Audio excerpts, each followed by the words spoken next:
Les gars, il a été mis combien à Foot Mercato, le Giroud? Il a été mis à 6,5, qui aurait peut-être mérité encore plus. Enfin, en tout cas, il a été efficace. Non, je trouve que c'est juste. Moi, j'aurais tapé un 7, minimum 7 par rapport. Parce que si vous regardez bien le match, je pense que c'est les matchs les plus compliqués pour les attaquants. Il a dû toucher 5 ou 6 ballons. Ouais, bah oui. À chaque fois, il était ceinturé par Maguire. Le mec, il est balèze en face. Ouais, mais justement, il a eu du mal à exister dans les duels en première période, qui est son point fort aussi, tu veux dire. C'est pour ça que moi, pour moi, il était super bien ceinturé. Je te pose une colle, Mel, mais il a été attribué à Giroud le but ou pas, du coup? Ah, par rapport à... je pense parce qu'elle est cadrée, sa frappe. Ah, ça faut voir. Parce qu'elle est quand même bien contrée. C'est pas une colle, mon frérot, je vais te répondre dans 30 secondes. mais logiquement, il devrait être attribué à Giroud, vu que sa frappe est cadrée, elle est déviée par Maguire. Mais c'est quand elle n'est pas cadrée qu'il est... Dans tous les cas, avoir quelqu'un de son profil qui est là dans la surface pour aller au duel de la tête face à Maguire qui fait 1,95, bah merci d'être là. Merci de la mettre. Bien sûr, il rate. L'occasion, c'est juste avant en plus, l'occasion. Voilà, il peut la mettre un petit peu mieux. Mais il était extrêmement en difficulté quand il nous met ce deuxième but. Ça va vraiment totalement à l'encontre du match. Mais c'est là que tu vois que, comme tu disais, Aurel, on est super fort dans ces moments-là où on est un peu dans le faible, où on s'observe, où on est acculé dans notre camp. On arrive à avoir à créer cette différence malgré le fait que tu sois en difficulté. Et toutes les grosses nations n'ont pas su le faire. L'Espagne contre le Maroc, le Portugal encore cet après-midi contre le Maroc. Pourtant, Portugal, c'était l'un des favoris. Le Brésil, encore pire. Donc, ça panique pas, même si on se fait éliminer. C'est ça qui est fort avec l'équipe de France, c'est que tu as l'impression que même que quand tout va mal, ils arrivent à avoir ce calme, cette sérénité, et ils ont toujours la chose qui fait que ça va aller dans leur sens. À chaque match, en 2018, c'était ça. Là, depuis le début de la Coupe du Monde, c'est pareil. Tu t'es mené contre l'Australie, tu as ce truc où tu les renverses. Là, c'est pareil, tu es en difficulté, tu fais le dos rond, tu arrives à marquer sur les temps forts des adversaires, et c'est ça qui est hyper fort, parce que tu les tues mentalement, en fait. Et là, ce sont les plus vieux qu'on a vus, c'est Lloris, même si on va parler de Kevin Lloris. Lloris dans les buts, Giroud devant, qui met ce but-là, Griezmann qui a été super tout le match encore. C'est ces joueurs-là qui ont tenu la baraque, même Varane en défense qui a été bon dans le duel et tout ça. Là, c'est là, on sent l'âme de l'équipe. Elle est dans ces moments-là par ces joueurs-là qui ont l'expérience, et même s'il y a eu l'échec de l'Euro, surtout, dis-nous, Lucas. Non, mais alors moi, je sais pas, peut-être que je vais me faire des ennemis. Giroud, je l'aurais mis 6 ce soir. Je l'aurais mis 6. Pour les raisons que notamment qu'Aurel a évoquées, c'est que il n'a pas toujours été impérial dans ses duels. Pourtant, il te met ce but qui fait du bien. Il a quand même bougé Stones Maguire, mais je reste sur ma fin. Et puis il rate aussi cette énorme occasion où il peut mieux faire. Il est sur son pied gauche, il est en bonne position. Il veut donc la placer. Mais ça reste une bonne note. Il a fait un bon match. Mais pour contrer ce que tu dis, Mbappé, le dernier match, on lui a mis 8, je crois. C'est ça, 8, parce qu'il met juste un doublé. Ouais, tu vois ce que je veux dire? Mais doublé passe D, non? Là, le but moi, j'ai envie de te dire, le but du sauvetage, limite, ils vont un 8 sur 10 aussi. Parce que s'il met pas ce but-là, s'il va pas, parce qu'il va les fatiguer, les défenseurs. S'il le fait pas, c'est pour ça que c'est difficile. Tu as raison d'en parler, merci de nous dire. C'est difficile de noter parce qu'il y a la performance en elle-même et ce que on est jamais d'accord. Moi, je demande pas à Giroud d'être bon dans les duels. Moi, je lui demande de marquer des buts. Là, derrière, Giroud nous fait passer en demi-finale de la Coupe du Monde. Donc, pour moi, tu mérites 10 sur 10, mon Gigi. D'autant plus que 10, c'est peut-être un peu forcé, mais. Parce que t'attends pas trop Giroud dans le jeu, t'attends dans les duels, les déviations, mais t'attends pas ce qu'il prenne le ballon. C'est ça, c'est ce que j'allais dire, c'est pas un Karim Benzema. Lui, nous, on attend qu'il soit efficace devant le but. Là, les gars aussi, il faut prendre en compte le contexte qui est extrêmement difficile à ce moment-là. C'est pas comme les matchs d'avant, on n'a pas la main mise sur le jeu. Et il y a une occasion, il te la met. C'est lui qui te fait passer un demi. T'as des joueurs qui connaissent par cœur en plus. C'est vrai, qui le connaissent par cœur. Malgré tout, tu t'attends quand même à ce qu'il ait une influence sur le jeu. Excusez-moi, les gars, Giroud, c'est pas un peintre, techniquement. Non. C'est pas Benzema, mais ça reste quand même plus que correct. D'abord Dembélé, Mbappé avant lui, tu vois. Mais aussi pour avoir plus de maîtrise, il faut aussi que tu puisses t'appuyer sur ton œuvre, tu vois, qui puisse aussi orienter un peu le jeu devant en tant que le pivot gang. C'est ça, ton milieu, il était trop inexistant pour que Giroud. Mais ça correspond finalement à ce qu'on disait. Offensivement, si on prend les 3 de devant, il y en a aucun qui a brillé totalement. Spoil pas. Et c'est pour ça aussi que l'équipe de France, finalement, ce qu'on disait, ils ont eu 3 occasions dans le match. C'est parce que Giroud a été plus discret, Mbappé plus discret et Dembélé. Et ça, c'est la force des grandes nations. T'as pas besoin de 100 000 occasions pour créer la différence. Est-ce que c'est la force des grands attaquants comme Giroud? Totalement. D'ailleurs, les gars, il a été sacré homme du match par la FIFA. Je vous le dis. Giroud. Mérité. La FIFA, il regarde qui a marqué le but vainqueur et c'est bon, homme du match. Oui, je sais pas s'il travaille énormément sur la remise du trophée de homme du match, mais en tout cas, je vous le dis parce que là, on en parle et il a été élu homme du match. J'ai une petite déclat là, priorité au direct live. Il y a Giroud qui nous a lâché ça après le match. Il nous a dit c'est extraordinaire. On a super bien bossé défensivement quand on menait au score. Ça me rappelait la Belgique en 2018. Tiens, c'est qui alors les gars? C'est qui le spécialiste? On n'est pas les spécialistes. Ce soir, c'était un très gros match contre cette génération dorée anglaise. On a fait un match solide, généreux et percutant. On y est allé au mental. Je suis fier de cette équipe et je veux qu'on aille le plus loin. Mais il a tout dit. Ça fait plaisir, ces petites déclarations, les gars. Surtout il dit pas quand même qu'il y a une part de chance qui est assez grande sur ce match. Tu vois, la Belgique 2018, il le dit aussi. Bien sûr, mais Aurel, la chance, ils l'ont aussi provoqué parce que c'est vrai qu'ils ont, ils ont souffert, mais ils ont quand même, ils ont rien lâché. Ça, franchement, mentalement, ils ont été très très forts parce que le rouleau compresseur, quand même, ça a été un rouleau compresseur par moment sur certaines phases qu'ils étaient vraiment sur leur temps fort, l'Angleterre. Ils nous ont quand même bien fait mal. On s'est fait balader pendant des longues séquences. On s'est fait balader pendant de longues séquences et même, j'ai envie de te dire, c'est un match encore plus puissant que celui de la Belgique parce que la Belgique, tu marques sur coup de pied arrêté. Tu as une belle célébration d'Umtiti et après, derrière, tu défends comme un enfoiré pendant 90 minutes. Je trouve que limite, tu as eu moins d'occasions. Tu as subi moins d'occasions contre la Belgique que contre l'Angleterre. Oui, on était plus solide défensivement, il va rien nous arriver. Je te le répète, tu n'avais pas le même milieu de terrain aussi. Donc forcément, en bloc, il était beaucoup plus puissant. Mais moi, cette victoire, elle est encore plus savoureuse que la victoire contre la Belgique parce que j'ai eu plus peur que contre l'Angleterre que contre la Belgique. Oui, la Belgique, en 2018, tu savais que personne n'allait marquer. Le bloc était trop en place. Il n'y a pas un moment donné dans le match, on était tous tendus pendant le match, mais il n'y a pas un moment donné limite où votre adrénaline et le stress, il est un peu redescendu, limite tellement on se faisait bouffer. Moi, ça m'a fait cette sensation-là. À un moment, je regardais le match, tu vois, je me disais, mais on se fait bouffer. Tu vois, limite, je me disais, si on passe, tant mieux, sinon c'est les Anglais qui méritent. Vous avez eu cette sensation un petit peu aussi Pas tellement. Je vois ce que tu veux dire. Je vois ce que tu veux dire. Moi, j'étais quand même galvanisé par le truc, j'espérais, mais c'est sûr qu'en fait, s'il y avait eu défaite, je t'aurais dit, c'est mérité. Défaite, c'est mérité parce que c'est vrai que l'Angleterre était meilleure. Mais non, j'étais quand même stressé parce qu'il fallait que tu fasses un bon résultat. Et surtout qu'après, c'est Maroc-France. C'est ça. On a fait un match solide, généreux, percutant, mais ça, on l'a pas trop vu en deuxième mi-temps avant le but justement de Giroud. Ça a mis du temps à se révolter, je trouve. Même quand il dit on a super bien bossé défensivement. Après, on prend un but sur penalty. Oui, mais il y a quand même des grosses occasions. Lloris, il se déploie. Il y a des occasions, mais il y a beaucoup d'erreurs. T'as vu le nombre de coups francs qu'on a donné aux abords de la surface. Je le répète. Ça, c'est un point rassurant en vrai sur les coups de pied arrêtés. On a été. Ok, mais je le répète, l'erreur de Tchouaméni sur le premier penalty, tu dois pas le faire. Et on a concédé énormément et on a fait beaucoup de fautes bêtes. Mais tous, en plus. Rabiot, Tchouaméni, Théo Hernandez, Coman à la fin, c'est lui qui fait la faute. Les gars, il y a Antoine Talon dans le chat qui nous dit Tchouaméni est devenu quasiment indispensable en équipe de France. Ça tombe bien parce que c'était mon deuxième joueur. Et si je trouve que c'est un joueur, t'as vu, les transitions, elles sont pas mal. Et en plus, Tchouaméni, je trouve ça hyper intéressant de le noter parce que du coup, il nous lâche un missile. C'est lui qui débloque le match avec son premier but. En même temps, il est fautif sur le but des Anglais parce que c'est lui qui donne un penalty qui est largement évitable en plus, je pense. 6,5, c'est pas un petit peu généreux pour Tchouaméni ou non? Moi, c'est pareil, j'aurais peut-être passé de 0,5. J'aurais mis 6 parce que il met un super but, ok, il est impliqué sur le penalty où il défend très naïvement, je pense, parce que tu sais très bien que Saka, il est gaucher, tu vois de par sa course qu'il va se remettre sur son pied gauche, donc c'est hyper naïf, tu sais que tu es dans la surface et que t'as pas le roller, et puis là c'est pas, il le touche légèrement, là il fait vraiment faute, il lui prend tout. Donc et puis même au-delà, alors il a plutôt été il a fait une bonne première période et il a sombré comme tout le collectif français en deuxième période quand l'Angleterre a poussé, et c'est là où je pense que je l'attendais plus. Donc je pense qu'un 6 c'est honnête. Ouais, mais ça fait peur un peu quand même, je trouve, parce que dès que le rythme il s'est un peu élevé, là on l'a moins vu. Il est même en première période, il y a frappé magnifique évidemment, but magnifique. Mais incroyable but. C'est là où quand t'es prime, plus peur par rapport à ce qu'on a vu depuis le début de la compète. On s'est dit super, on a un super milieu au final. On avait peur, mais Tchouaméni, Rabiot c'est super. Et là, aïe. Parce qu'en face, ça mettait pas le même pressing. C'est là, tu as vu un vrai pressing des Anglais. Et par moment, parce qu'en première période, ils étaient. Il n'y avait pas de pressing. Il n'y avait pas de pressing. En deuxième, il y a juste, je me souviens d'un truc tout bête. Rabiot, il est tout seul dans le rond central. Et il y a Rice qui sort et qui lui met un pressing, qui lui met un physique dans le dos. Personne ne lui parle. Et je me dis, ça c'est pas possible. Moi, je trouve que ce qui l'a sauvé, c'est que Griezmann soit là pour venir organiser le jeu.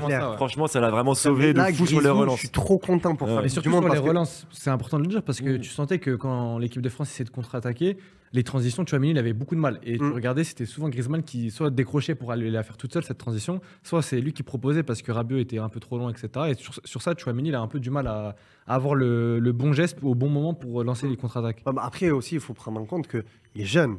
Il a C'est pas ce que j'allais dire. Voilà. Moi, je pense que déjà, quand tu as cet âge-là et que tu grailles cette expérience-là maintenant, ça va donner quoi dans 2-3 ans, tu vois. Ouais, parce que même au niveau international, il a pas énormément de références. Voilà, il est tout jeune. Ouais, c'est ça. Donc c'est vrai que je suis d'accord. La 19e sélection, il faut vraiment être indulgent. Déjà 19 sélections.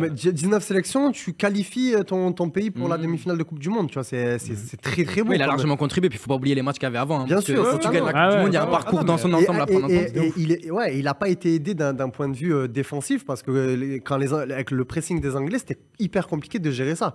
Il a essayé tant bien que mal. Et encore merci Griezmann d'avoir été là, d'avoir fluidifié l'avant et la défense. Mais pour revenir juste sur Tchouaméni, quand même, c'est quand même bien qu'il soit là pour amener cette menace du tir de loin. Il l'a fait contre la Pologne, il me semble aussi, il avait mis une belle frappe.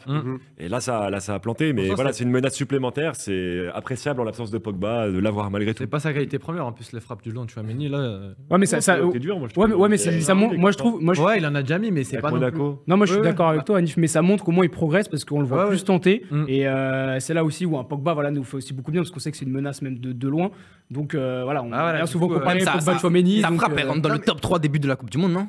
Non, parce qu'elle est pas si exceptionnelle. Elle est pure. Oui, elle est pure. Elle est bien placée. Elle est bien au sol, c'est sûr qu'elle est très belle, mais non. Ballon arrêté en plus, il fait le contrôle, le ballon s'arrête. En il n'y a pas la devant. Mais c'est là où tu vois que ce qui est le gros point positif, c'est qu'il a une grosse confiance. Un joueur qui n'est pas en confiance, je suis désolé, ballon arrêté, jamais de la vie il prend cette décision. Il aurait fait un petit piqué par-dessus. Par exemple, où il aurait essayé de tourner. Là, il est plein axe. C'est soit tu places bien, il y a but, soit ça va en l'air et t'entends les Anglais crier ouais. Depuis le début de sa carrière, de toute façon, c'est ça qui le distingue, c'est qu'il a une sérénité sur les terrains qui est assez affolante. Quel âge il a déjà Il s'appelle Aurélien, j'ai envie de dire. 20 ans. Il a 22, je crois. Jonissimo, les gars, le fidèle Jonissimo qui nous dit Best Life, c'est de mieux en mieux, les gars. En tout cas, ici, lâchez rien, vous déchirez. C'est toi qui déchires, mon pote. Et on va passer au troisième joueur. On va passer à Antoine Griezmann qui a vraiment fluidifié ce jeu. C'est quelque chose. Mettez-lui 10. Allez, on va parler de.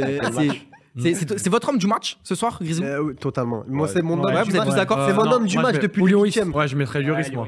Est-ce que c'est votre homme tout court? Non, les gars, tous d'accord pour dire que ça a été le meilleur joueur sur la pelouse ce soir? Du côté français, du moins. Si on enlève Lloris. Ouais. Les joueurs de champ. Si, même en gardant Lloris. Ah bah moi, je mettrais Lloris. Lloris d'abord. Mais Grisou, enfin incroyable, on en a parlé, mais son apport dans le jeu, il est intelligence dans le jeu, incroyable. Intelligence, placement, techniquement, c'est lui qui lui offre encore des balles. Il a combien de passes décisives sur le début de la Coupe du Monde là? C'est ça. J'ai retenu les deux dernières en tout cas, mais ouais. Quatrième. Il a toujours pas répondu à Giroud buteur. C'est Giroud qui a marqué alors. Je crois que c'est sa quatrième. Quatrième, il a égalé Thierry Henry dans le classement des buteurs. Il l'a dépassé du coup. Il l'a dépassé. Il a pris 2. Il en a 28 maintenant. Avec sa première c'était 27, 28 et Zidane Henry c'était 26. Deuxième meilleur buteur après Mbappé. Moi, ce qui me régale avec ce mec, c'est que comme tu dis, l'intelligence du placement à chaque fois. Le Grisou là. Ouais, de Grisou. À chaque fois que la balle est en jeu, il est bien placé pour la contre-attaque, même pour l'aspect défensif. T'as l'impression qu'il a 2 secondes d'avance sur le temps.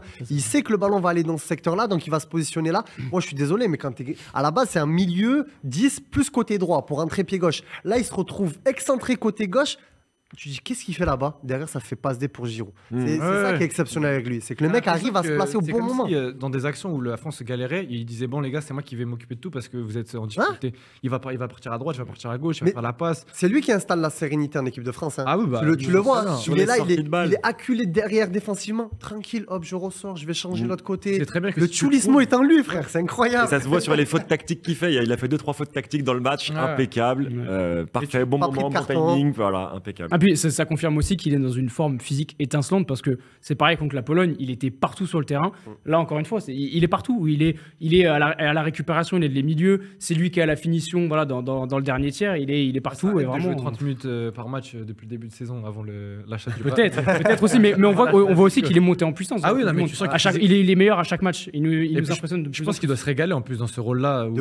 Mais c'est ça, c'est par rapport à ce que tu dis. C'est Bou qui nous dit Grisi à ce nouveau poste c'est du lourd. Et c'est ça, on a vu finalement au fur et à mesure des années, en tout cas au sein de l'équipe de France, que son poste a un petit peu évolué et ça a réussi à l'équipe de France. Ce qui est bien, c'est qu'il pourrait avoir un peu le syndrome de la star et de l'ancien du groupe, à dire moi je suis que sur l'aspect offensif, démerdez-vous derrière. Il kiffe défendre. Il va gratter la dernière balle, ces petits tacles là, c'est magnifique. Le mec il tacle mieux que certains défenseurs. En début de match, sur la première mi-temps, je me demande si c'est pas lui qui récupère le plus de ballons quasiment.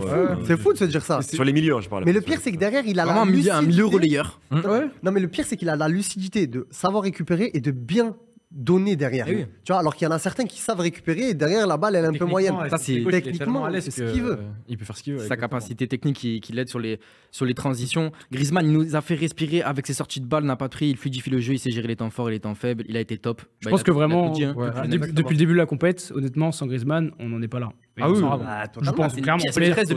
Il a tout résumé en respirer, c'est exactement ça. C'est tes poumons en fait, il te fait respirer totalement dans le jeu, défensivement, c'est lui qui te soulage tout le temps. En fait. Attention, je vais faire une comparaison folle, qui peut être folle pour certains, mais c'est un peu le Zizou que tu avais en 98 même et les années après. Je trouve pas si fou que ça. Ou quand tu lui donnais la balle, Zidane avait cette capacité à oxygéner le jeu. Aurélien va nous répondre. Non, mais, oui. J'ai vu cette Coupe du Monde. Merci. Ce que je veux te dire, c'est que tu vois, déjà 28 ans. Quand Zidane avait la balle, tu avais une sérénité. Tu savais qu'il allait pas la perdre, tu savais qu'il allait bien la donner et que ça allait être positif. Quand tu voyais Zidane, il illuminait le jeu, hop, il se passait quelque chose. Mais il y avait l'aspect défensif qu'on a vu sur Griezmann un peu moins. Moi, ça serait plus un mix entre Zidane et le Verratti du PSG quand pour sortir la balle, tu sais quand c'est lui qui l'a dans la défense, qu'il va pas y avoir de conneries en fait. Il va y avoir je vais faire le petit crochet qu'il faut pour se replacer pour éliminer le joueur adverse. C'est un Zidane 2.0 si tu veux. Ouais, voilà. Les gars, est-ce que vous me prenez pour un fou aussi si je vous dis que je vois aussi un petit peu de N'Golo Kanté des fois chez Griezmann dans l'aspect un peu défensif à gratter des ballons et à savoir furieux frère. En gratter oui, mais en la répétition des courses pas à ce point-là non plus, même s'il court beaucoup, c'est moins visible que N'Golo Kanté, je trouve. Ouais, mais c'est sûr que c'est pas le même profil mais j'allais dire je suis d'accord sur le fait qu'il est toujours de me traiter de fou. non, j'allais te sauver là. Sauve-moi, il gratte quand même des ballons intéressants dans les pieds des joueurs en fait, au-delà de son placement, parce que des fois il arrive à casser des lignes de passe et à intercepter le ballon. Même dans les pieds, tu sens que des fois, genre c'est lui qui va te mettre le petit coup d'épaule ou le petit tacle vicieux pour récupérer la balle. Mais ça c'est le vice espagnol, tu vois. C'est le cholo. C'est exactement. Le cholo Simon n'est pas mort. Ouais, il a pas peur de courir. C'est ça que j'aime bien chez lui, c'est qu'il sait qu'il va courir, mais il va garder cette lucidité balle au pied et dès qu'on va avoir besoin de lui, on va le faire. Pologne, ok, Dembélé, décale un peu frérot. Centre, but. Décale un peu, Mbappé va dans l'axe, hop, centre, but. C'est le mec, il a. Je sais pas comment ça se passe dans sa tête, hein, parce que tu as l'impression qu'il connaît pas la pression, le type. Il est toujours là, smile, un peu dans les nuages, un peu. Ouais, un peu dans les nuages, à la Fabien Barthez. C'est le mec, ouais, ça fait plaisir. Les comparaisons maintenant, ça va rentrer loin là. Gardien chauve. Mais en plus, surtout, c'est son placement sur le terrain, il se régale. Il sait qu'il peut faire tout. Il peut aller à droite, à gauche, il y a personne qui va rien lui dire. C'est les libres. Ouais, il va pas marcher. Moi, je pense que si Diego Simeone, il le mettrait à cette position à l'Atlético, il serait 10 fois plus dangereux. Il marquerait beaucoup plus de buts, mais après, bon, est-ce que ça correspond avec le Chulismo? Je suis pas sûr. Bon, les gars, Corentin qui nous dit go aller chercher cette 3e étoile. Franchement, on l'espère. On a 2 matchs d'aller la chercher, cette 3e étoile. Oui, on l'espère en tant que Français, sauf les 2 Marocains qui sont là. Non. On l'espère. Mais en tout cas, ce qui est sûr, c'est que le gagnant entre Maroc et France sera le futur champion du monde. On espère avoir une équipe finale. Ce sera sur notre 3e page. Les gars, je vous propose, on a largement fait les éloges d'Antoine Griezmann, qui sera capital d'ailleurs pour aller chercher ce sacre. Je vous propose de passer à un duel. En fait, on va noter Lloris, mais il y a eu aussi ce duel avec Harry Kane. Il y a eu 2 pénaltys. Lloris, vous lui mettez combien? Votre homme du match, du coup? Homme du match. 9. Et le pire dans tout ça, les gars, ce qui est incroyable, c'est qu'avant le match, les Anglais, toute la presse anglaise disait Lloris, c'est le point faible de l'équipe de France. Il disait Pickford est meilleur. Exactement. Les Anglais, ils sont fous. Je les adore. Mais Pickford, je suis meilleur que Pickford. Non, attends, t'es dur. Mais ils sont tarés. Parce que je l'aime pas, Pickford. Mais non, tu peux pas. En fait, après, mais ils ont dit ça aussi parce qu'à Tottenham, ça a été un peu compliqué pour lui. Mais les derniers matchs. Ils sont dans le chambrage et tout. Mais oui, puis après, ils connaissent Lloris aussi bien que nous, je pense. Ils savent très bien que Lloris peut avoir des moments de fébrilité, qu'il peut faire un peu peur. Mais Lloris, c'est la valeur sûre quand même en Angleterre, en première ligue. Toi, tu regardes toute la première ligue. Sur les arrêts, oui, mais sur il diffuse pas une sérénité permanente. Même il y a des matchs où il va passer totalement à côté. Mais surtout en équipe de France, c'est assez rare. Ah oui. Mais même ce soir, il y a une sortie un petit peu où il loupe la balle. Il y a une autre sortie, je crois qu'il va l'avoir. En fait, il a des corner. Ce qui lui fait défaut, c'est son jeu de pied. Franchement, c'est un mystère de voir un gardien qui n'a pas progressé dans ce secteur-là. Gaucher, généralement. Moi, j'aimerais bien savoir si tu penses à la petite dinguerie qu'il nous a fait en finale de Coupe. Non, mais c'est un exemple. Et il l'avait fait contre la Suède aussi, il me semble. C'est un vrai sujet parce que pour le coup, c'est un défaut que tout le monde connaît chez lui depuis 2010, depuis ses débuts limite en équipe de France, et il n'a pas progressé. Et vous pensez que ça a pu peser dans les têtes là avec le duel Lloris-Kane justement par rapport au deuxième penalty, le fait qu'ils se connaissent les deux? De Kane, oui. Le deuxième penalty, le fait qu'ils jouent dans le même club, qu'ils se connaissent par cœur. Penalty, il y a ça, mais même sur le début du match où il y a la première réaction des Anglais là, quand Kane il mystifie un peu Upamecano, il est en duel face à Lloris. Lloris sort super bien et c'est un vrai gros arrêt, je trouve, même si c'est un angle fermé. Et je pense que c'est peut-être à ce moment-là qu'il prend le dessus. Ouais. Mais c'est un peu comme l'arrêt de j'ai oublié, je vais mal le dire, Livkovic, le gardien. Livakovic. L'arrêt sur Neymar. Ouais. Tu vois, c'est cet arrêt décisif qui permet de faire passer Livakovic dans, tu vois, et là, Lloris, c'est pareil. Ce qui est fort, c'est que pour le coup, Lloris, il était chaud, entre guillemets, et sur le penalty de Kane, Kane, il le fusille. Donc, je pensais que ça allait rééquilibrer un peu les forces des deux en termes de confiance, mais au final, Lloris, il est resté dans son match et Kane, il s'est effondré. Mais là, moi, je trouve un aspect où on voit que Lloris connaît parfaitement Kane. Il a pris le dessus d'ailleurs sur ce duel. Voilà, c'est quand il sort, il sait que Kane va passer avec son jeu de corps, qu'il va manger pas mécano. Il anticipe et il sort, il bouge vite l'angle et il sait qu'il va mettre un petit piqué au-dessus parce qu'il le connaît par cœur. Et Kane fait tout le temps ça. Il le voit 7 sur 7 faire ça à l'entraînement. Donc forcément, tu sens que, comme tu as dit, il sentait très bien que Kane allait passer. Il est sorti très très rapidement sur lui. Les gars, vous avez pensé quoi du match du Mbappé? Catastrophique. Catastrophique. Là, ça ne dit pas quand même, c'est quand même le meilleur buteur. Non, mais je ne veux même pas entendre parler de plan Mbappé ou autre, parce que ça joue aussi. Non, mais pour moi, Lucas, il a fait non, mais parce qu'aujourd'hui, attention, on n'enlève rien à ce qu'il a fait. Merci Mbappé, il a été très bien, très très très bon depuis le début de la compétition. Mais ce soir, là, on parle du match contre l'Angleterre. Il a été horrible. Il a passé Kyle Walker une seule fois, ça a débouché sur une pseudo-occasion. Sinon, il a rien fait. C'était une occasion parce que Dembouz, il est pas prêt. Pour moi, Dembouz aussi a été très nul. Mais là, Mbappé, quand il a un mec qui est plus fort que lui physiquement, qui va aussi vite que lui, ben là, frérot, ça parle chinois. Je suis désolé.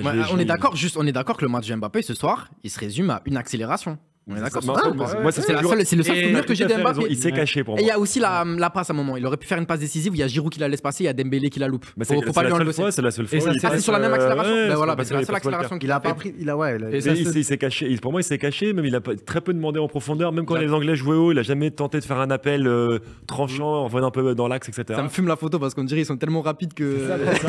Et Walker l'a pris aussi une fois, je crois, à un moment donné. Mais en fait, t'as l'impression qu'Mbappé, au moment où il a gagné ce duel-là au niveau de la vitesse, tu sais, t'as l'impression que dans sa tête, il s'est dit c'est bon, j'ai gagné mon duel. Ouais, c'est ça, c'est bon. Vous voyez, les journalistes, je suis plus rapide que lui. Sur Twitter, ça va pas me vanner.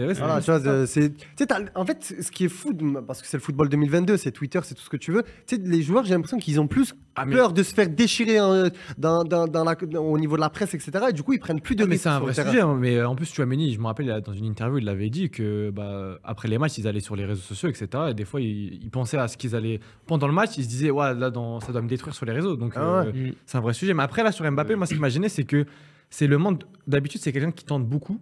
Et là, j'ai l'impression qu'il s'est contenté de vraiment du strict minimum. Il n'y arrivait pas en fait, j'ai l'impression. Il arrivait pas. Moi, il y a quand même un problème, c'est qu'il se réclame en tant que leader, même s'il le dit pas sur tous les toits forcément. Là, depuis le début de la Coupe du Monde, il laisse Griezmann organiser, voilà, mais il se veut comme un leader. Et un leader contre l'équipe la plus forte jusqu'à présent que tu as rencontrée, il doit se mettre en avant, il doit montrer qu'il va prendre le jeu à son compte. Et là, non, il est resté le sage ailier gauche qu'on retrouve dans les pieds. Et après, je reviens dans s'il avait dépassé cette fonction-là, est-ce qu'on lui aurait pas reproché justement de venir décrocher? C'est ce qu'on lui demande. Voilà, il veut ça. Il le demande. Si Mbappé, admettons, il fait 10 tentatives de duel, il en perd 8. Sur les deux autres, il crée quelque chose. C'est ça que je veux d'un ailier. Et c'est ce qu'il a fait sur les autres matchs. C'est ça qui est terrible, c'est que là, il l'a pas fait. En tout cas, les gars, sachez comme Dembélé d'ailleurs. Sachez les gars que le chat n'est pas d'accord avec vous. Il y a Ricky le petit kiwi, j'adore son blague. Il nous a dit vous êtes tellement de mauvaise foi avec Mbappé, son match a été satisfaisant, il a pesé, a redescendu quand il fallait, match neutre. Il y a Ninito qui nous dit vous êtes dur. C'est pas fini. Nems il nous dit un truc intéressant, il nous dit pour moi Mbappé a été intelligent, d'habitude il a un ego pour montrer que c'est lui le meilleur. Aujourd'hui, il s'est voué au collectif et je suis totalement d'accord avec lui quand il dit ça. Moi je trouve qu'il s'est justement qu'est-ce qu'il a fait dans le collectif? Est-ce qu'il a défendu plus que d'habitude? Non. Non, mais des fois on se demandait quand on voit une action défensive, on se demandait mais il est où Mbappé? Ah bah oui, il arrive, il était très très loin du ballon. Carrément. Justement, il faisait pas les efforts. Mais les gars, les matchs d'avant, on a fait les émissions ensemble et tout, les matchs d'avant, on lui reprochait d'être trop brouillon et justement de tout le temps tenter jusqu'à ce que ça marque. Là, il est un peu plus discret, on a trouvé les solutions et les clés par d'autres joueurs. Justement, en fait, il y a un truc qui est flagrant, c'est que alors, je dis pas qu'il a fait exactement les mêmes matchs. Justement, avant, il tentait plus. Là, sur ce match-là, on a l'impression qu'il avait peur. Il avait peur de se faire manger, peur d'être humilié. Je sais pas, il avait peur d'un truc. Mais les autres matchs, il fait jamais des matchs incroyables, en tout cas dans le jeu. Mais au final, il faisait des différences. Ce qui faisait que, c'est ce qu'on attend. Tu disais tout à l'heure, c'est ce qu'on attendait de lui. Sauf que ce soir, ça s'est pas passé. Ça s'est pas fait. Donc, on retient que son match, il est brouillon. Moi, ce qui m'a surpris aussi, c'est le fait qu'il est il a même jamais permuté avec Dembélé en fait. Moi je m'attendais à ce qu'à un moment donné justement pour perturber tout ça, Dembélé est à gauche pour. Mais j'ai l'impression qu'il est resté totalement à gauche. Il est même pas allé dans l'axe. J'ai l'impression qu'il est même pas. C'était étonnant ça aussi. À un moment je me disais Mbappé il va le réaxer, tu vois. Parce que si d'un point de vue tactique tu veux, comme a dit Ricky Lokiwi, si tu veux te joindre à l'équipe et avoir un aspect tactique et ne pas trop te montrer, dans ce cas-là frérot fais beaucoup plus d'efforts défensifs à l'image d'un Ziyech ou Boufal qui a charbonné comme pas possible pendant 98 minutes. Ok, là je pourrais rien te dire. T'as pas donné physique offensivement, mais t'as fait le taf défensivement. Mais tu peux pas demander ça. Sauf que Mbappé. lui, il l'accepte pas et derrière il prend pas de risque parce que j'en suis sûr qu'il se chie dessus de se faire ridiculiser par les mots Kyle sont Walker. lâchés. Non, mais clairement, moi en fait il m'énerve. C'est bien, on va tester le fonctionnement de Strike sur Twitch. Grâce à toi. Mais moi en fait ça m'énerve. Ça m'énerve parce qu'on donne de l'importance à Mbappé, ce qui est légitime, tu vois. Mais derrière, l'importance qu'on lui donne, il s'en sert pas. Mais tu sais quoi, grâce à ce match-là, maintenant on sait qu'est-ce qu'on préfère entre un Mbappé qui tente non-stop, quitte à être parfois à rater beaucoup, mais à la fin marquer un doublé, ou un Mbappé qui tente finalement pas grand-chose. Mais il faut quand même un juste milieu. Bah oui, tu peux pas. Ah non, on voudrait qu'il tente beaucoup et qu'il marque à chaque fois. Voilà. Ah oui, alors c'est vrai, d'accord. Mais au final, c'est décevant par rapport au fait qu'on l'a vu faire beaucoup plus. Bah oui, totalement. C'est là finalement où le plan des Anglais il a vraiment fonctionné. Je sais que tu voulais pas entendre parler de ça, Théo, mais c'est la vérité. On a même pas vu le plan finalement parce qu'il a rien fait. Il était bloqué dès qu'il avait le ballon, il se retrouvait face aux deux joueurs adverses, il pouvait pas prendre la profondeur. Non mais après, il y a un truc, et je sais que j'en parlais avec Aurélien pendant le match. En fait, Mbappé, par moment, il aurait pu tenter quelque chose en 1 contre 1. À combien de fois il aurait pu le tenter? Et il attendait, et forcément, et après, il y a Henderson qui venait sur lui, il était à 2, là c'était fini, et hop, pas sorti. Terminé. Mais pourquoi? Mais il aurait pu défier Walker. C'est vraiment, il le faisait pas pour se dire comme ça, au moins c'est sûr qu'il n'y a pas quelqu'un qui va prendre l'ascendant sur l'autre. Et Kyle Walker, ça l'a arrangé. Mais n'oubliez pas aussi que comme il l'affrontait beaucoup avec le PSG contre Manchester City, il savait très bien. Donc je pense que il sait très bien qu'il ne pourrait pas prendre l'avantage en vitesse pure s'il avait du champ devant lui. Mais moi, là où il y a un truc où j'aurais aimé, où ça, on aurait pu, à mon avis, faire très mal aux Anglais, c'est quand Giroud décrochait un petit peu, que Mbappé prenne l'axe ou tu vois, fasse des appels qui rentrent dans l'axe à l'intérieur, ou qu'il mette des ballons dans l'intervalle. Ça, les Anglais, Stones, Maguire derrière. Mais c'est clair. C'est surtout que quand tu as Maguire et Stones qui cumulés ont 32 de vitesse sur FIFA, c'est totalement d'accord. Tu fais des appels intérieurs, aucune variation dans son jeu. Tu sais que les Anglais ont bloqué les côtés volontairement. Tu rentres intérieur, tu vas créer un peu plus d'enchaînement, de dédoublement. Derrière, c'est pour ça que tu les tues. Aucune variation dans le jeu. De savoir si c'est pas une consigne de Deschamps. Je te jure que t'es bon, mais vraiment, je te jure t'as le dire. Non mais attends, tu veux savoir mon tourment n'importe quoi. Il est le chat. Je crois que quoi. Les gars, il y a Bibi Leander qui nous dit, j'aime trop dire les blazes. Il nous a dit peut-être qu'il a fait le boulot que Deschamps lui a confié, la traite mouche pour laisser le champ libre au centre et à droite. Je te laisse prendre la suite à Nieu parce que c'est. Ah mais j'allais dire justement le fait qu'il permette pas, alors que depuis le début de la compétition on l'a vu permuter. Je me suis dit est-ce que c'est pas aussi une consigne parce que s'il laisse le couloir gauche, couloir droit à Walker. Walker, il va commencer à monter petit à petit et on sait très bien que d'un point de vue vitesse, c'est inarrêtable. Mais Théo, il l'a dit. Mais Walker, il a rien fait. Même Walker, mais justement parce que Mbappé était tout le temps là. Donc du coup, il y avait toujours cette menace-là, même psychologique, de se dire si j'avance un peu trop, contre-attaque, etc. Mais pardon, mais t'aurais pu même parler justement. Je dis c'est pour laisser le champ libre à droite, sauf qu'à droite, il s'est rien passé. Dembélé, on va en parler. Dembélé, parce qu'il est dans le même registre. Je suis dégoûté. On passe à Dembélé. Les deux, ils ont cadré. J'ai l'impression que c'était vraiment tout dans l'axe. Et vas-y. Je suis dégoûté. Dembélé, allez-y vous.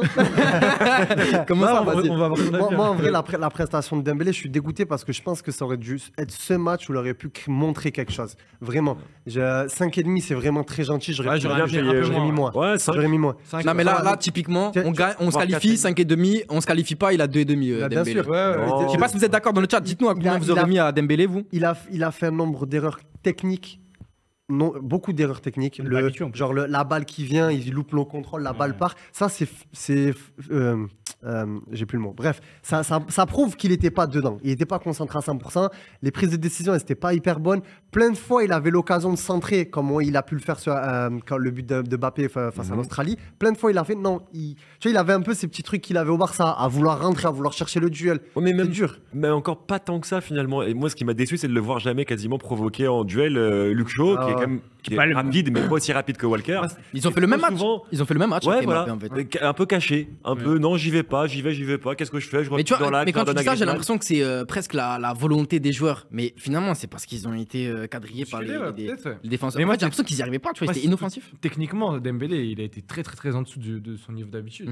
Parce que tu sentais que même parfois, sur des contrôles, etc., il perdait 30 secondes le temps de récupérer la balle. Et c'était vraiment décevant d'un point de vue offensif. Parce qu'en 1 contre 1, il passait pas du tout. Vas-y. Ouais, non, je rebondis juste, excuse-moi, Hanif, mais juste là, tu disais il n'y arrivait pas. Pour moi, j'avais l'impression même qu'il n'avait pas la volonté. Par moment. Tu vois, j'ai l'impression il voulait pas défendre. C'est comme Mbappé, il voulait pas y aller, alors que clairement, il peut faire des différences, encore plus Dembélé, je pense, face à Shaw, qui est pas non plus le meilleur latéral gauche du monde. Il y avait vraiment moyen. Après, pour Dembélé, il a pas été aussi aidé parce que il est toujours tout seul. Koundé propose pas, techniquement, il est pas là, donc du coup. Et même on a vu plein de fois le bloc offensif, genre en mode un peu contre-attaque, où il était seulé. Oui. Giroud était seul, Mbappé était seul. C'est pour ça. Donc c'est sûr que c'est vrai qu'il y avait un système, c'était un accordéon trop large. Des fois, tu avais ce bloc avec les milieux qui étaient trop bas parce que tu repartais vite, et tu avais les 3 de devant. Mais les 3 de devant, c'est dur. De toute façon, ça se voit sur les stats et les buts, simplement. Ils craignaient les ailes, sauf que le premier but, c'est passe de Griezmann, frappe de Tchouaméni, et l'autre, c'est centre de Griezmann, tête de Giroud. Donc Mbappé, Dembélé. Le chat, en tout cas, on est tous d'accord pour dire que la note, elle est peut-être un peu trop haute. Là, le 5,5, nous, on l'aurait peut-être mis un peu moins. C'est l'avis du chat aussi qui nous dit 4-3, je vois du Dembélé à provoquer. Ni le Dembélé qu'on déteste, il a trop forcé Dembélé 3. Ah, c'est ça. C'est tentative. C'est comme au basket quand on te dit tir forcé. Tu veux absolument shooter. Tu n'as même pas fait ça. Il a été timide aujourd'hui, c'est tout. Et pourtant, moi, avant le match, quand je voyais le duel Dembélé-Luke Shaw, je me suis dit ça va être la régalade pour Dembélé. Moi, je me suis... il a pas pris. Après, c'est peut-être aussi parce que les défenseurs, ils ont fait un bon match. Luke Shaw, il n'a pas été débordé une seule fois. Kyle Walker, il n'a pas été débordé une seule fois. Une seule fois, du coup. Oui, une seule fois, mais c'est peut-être aussi parce qu'ils ont réussi à quadriller. Kyle Walker est 10 fois meilleur que Luke Shaw. Ah oui. Moi, je suis Dembélé dans ma tête, je me dis, mais lui, je vais lui faire une fiesta incroyable. Et il n'a pas fait. Mais même le jeu de l'équipe. Il n'a même pas tenté. C'est ça qui m'énerve sur les deux, c'est qu'ils n'ont pas tenté. Et surtout, moi, je trouve que ce que tu disais par rapport à Koundé, vous en parliez, je trouve que c'est pas une excuse parce que depuis le début de la compétition, il est tout seul. Oui, tout seul, son côté droit, que ce soit pas avoir le premier, il a toujours été tout seul. Sauf que, on le voit là, il tentait, il tentait peut-être, je sais pas, 10 dribbles, il en ratait 6, il en ratait 4. Mais il tentait. Aussi moins d'espace. Il avait moins d'espace, mais Dembélé, il a cette capacité à éliminer. Il l'a pas fait. Mais son match était décevant. Dans le chat, les gars, il y a Catswide qui nous dit aussi, je trouve ça intéressant, il nous dit après, il faut signaler aussi que Dembélé a fait beaucoup d'appels et qu'il n'a pas été trop servi. Ça a été votre ressenti aussi ou pas spécialement? Il en a fait quelques-uns, mais ça m'a pas marqué. Il n'y a pas des moments où vous avez dit qu'il aurait pu être servi alors que non. On n'a pas eu beaucoup de contre-attaques non plus. La seule fois où il aurait dû être servi, c'est quand couloir gauche, Mbappé a la balle et il veut chercher Giroud dans l'axe et Giroud loupe son contrôle. Et là, il perd la balle. Alors que Dembélé était seul. Parce que c'est l'une des seules fois où Shaw était monté. Et on repartait en contre-attaque, c'est la seule fois. Et Mbappé prend une mauvaise décision et là, peut-être que Dembélé aurait pu faire quelque chose. Après, pour le coup, défensivement, il est quand même redescendu beaucoup plus qu'Mbappé. Oui, comme depuis le début de la et j'allais dire, avec Koundé derrière, t'es obligé de là où je reviens en plus sur le point jouer intérieur, c'est que la dernière fois qu'on a joué l'Angleterre, c'était en amical, Mbappé, Dembélé qui leur avait fait la fiesta. C'est où? Ils étaient dans l'axe. Ils étaient dans l'axe, les deux, et ils leur avaient fait la fiesta. Donc. Les gars, on est environ 6000 sur le chat, on est toujours aussi nombreux. Je vous rappelle à tous, parce que peut-être qu'il y en a qui n'étaient pas là au début. On fait gagner un maillot, les gars, à la fin de l'émission sur un petit jeu, petite devinette. Arrête de le maillot là, frère. C'est pour le montrer. C'est le maillot de l'équipe de France, mais vous pourrez prendre celui que vous voulez, au choix. Par Griezmann. Donc, et les gars, il y a un autre joueur, il faut qu'on en parle vite fait avant de passer au thème suivant, c'est Théo Hernandez. Parce que le penalty là, on en a parlé un petit peu. Tu lui mets combien à Théo Hernandez? Combien il a eu? 5? Comme tu gagnes, tu peux dire que le penalty est raté. Tu lui laisses le 5. Les gars, moi je trouve que c'est il y a 2-2, tu vois, péno, 2-2 si Kane il la met. C'est interdit, non? Faute professionnelle. On n'a pas le droit de faire ça. Moi je pense que son frère aurait eu beaucoup plus d'expérience sur ça et il serait pas à l'aise. En plus, il est vulgaire le geste. Oui, c'est vraiment. C'est pas la petite poussée. C'est l'intimidation. Ouais, c'est ça, mais tu fais pas de l'intimidation à l'intérieur de ta surface où la balle est à Aix-en-Provence, frérot. Ça dérange pas les arbitres quand c'est l'Argentine qui fait ce genre de geste, je trouve. On a vu ça. Il y avait des semelles, des gros coups d'épaule. Il y a Paredes qui va rentrer là, ça va être chaud. Mais là, il y a penalty, c'est honteux. Alors, bien sûr, oui, il doit pas faire ça, mais sur ce match, moi, il est tombé sur Saka, qui est son plus gros adversaire depuis le début, qui l'a quand même bien martyrisé. Mais je trouve qu'il s'en sort pas si mal pour un mec au profil plus offensif, justement, que son frère notamment. Il s'en sort pas si mal et il a été percutant. D'accord, mais même sur les ballons, où l'effet de jeu où on l'attend, c'est-à-dire que sur la récupération, la sortie de balle, la projection est vers l'avant. Projection vers l'avant, c'était dur. C'était dur. Là, pour moi, ça a été son pire match. Ah oui, bah, totalement. Il y a eu du monde en face. Oui, c'est exactement ça. Techniquement, il a été plutôt sûr. Il n'y a pas eu de grosses pertes de balles sur des relances. Ça sortait côté gauche avec Rabiot, Mbappé, mine de rien, il n'y a pas eu de. Combiné pas trop mal, je trouve. Oui, combiné pas trop mal, mais surtout que derrière, le Saka obtient le penalty parce qu'il perd le duel face à. Enfin, Théo perd le duel face à Saka. Du coup, Saka passe et va chercher le penalty. Parce que Saka a énormément lui rentré aussi à l'intérieur. Il a eu du mal et que Rabiot, tu vois, il reculait trop. Théo reculait trop. Même offensivement, il a proposé très peu dans le couloir avec Mbappé, etc. C'était très très compliqué. Parce qu'Mbappé, il est resté à gauche non-stop. Et que Mbappé, il l'emmenait pas Walker. Mais même sur les transitions, Théo Hernandez se projetait beaucoup moins. Tu sentais qu'il avait aussi cette peur de voir Saka. Mais ça, j'en suis sûr que, comme l'a dit, je crois que c'est un gars du chat, ou c'est toi qui l'as dit. C'est moi, le gars du chat qui m'a copié. Voilà, je pense que tu peux dire ça. C'est des vraies décisions de Deschamps. Ah oui, je pense que c'est. Parce que c'est plus fort que lui. Intéressant de se voir. Quand tu connais Théo, quand tu vois le but qu'il marque en Nation League contre la Belgique et non, l'Espagne. La frappe là. L'Espagne. Attends, l'Espagne. J'ai vu trop de matchs, moi j'avoue. Bref, où il marque son but en Nation League. Tu te dis, en temps normal, il va proposer. À mon avis, ça a dû lui dire, frérot, reste un peu bas. Saka, il est là, il nous fait mal. Ça va être dur, serre les dents. On a serré les dents, on a eu chaud. Et heureusement, il a loupé le penalty. Mais au moins, juste pour quand même faire une petite note de positif aussi sur Théo Hernandez, comme a dit Aurel, là, c'était une vraie opposition face à Saka. Et surtout, Saka, il rentre beaucoup dans l'axe, mais il est aussi capable de déborder. Donc pour Théo, c'était un vrai défi. Alors, il a été en difficulté, mais il aurait pu s'en tirer, on va dire, de la pire des... Enfin, pire, quoi. Je perds mon français. Mais ça aurait pu être beaucoup pire. Prochain match, Ziyech. Ouais, bah oui. Les gars. Et Bouffal. Les gars, dans une minute, on passe au Maroc. Calmez-vous. Change de sujet, s'il te plaît. On next. Mais tu sais quoi, on va nexter tout de suite. Juste parce qu'il faut le rappeler, ça. Je sais pas si vous avez oublié ou pas, mais grosse frayeur pour Théo Hernandez. Oui, la cheville. La cheville qui tourne, les gars. À gauche, on a vu que ça a donné le Kamavinga à gauche, même si on l'adore et qu'il est encore jeune. Mais heureusement que ça a tenu le coup. Même Giroud, il a eu une alerte à un moment donné. Giroud, petite alerte aussi, il va falloir suivre ça de près.